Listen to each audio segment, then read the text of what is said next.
You are looking at Julian's pronunciation guide, where we look at how to pronounce better some of the most mispronounced words in the world, like this other curious word. But how do you say what you're looking for today? Let's learn once and for all how to pronounce easily this word, and easily and correctly. I know it's quite hard to pronounce. So this is the past tense, also the participle of the verb to ask. All right, it's pronounced asked. Yes, you can pronounce a T at the end, a T sound.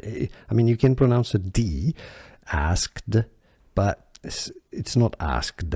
No, it's asked.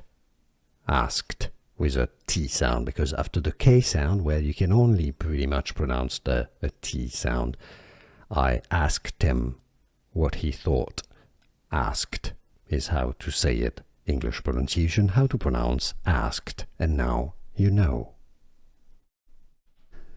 Here are more videos on how to pronounce more confusing words and names too many mispronounced. Like this video if you found it useful. I appreciate your support. I'll see you soon, and thanks for watching.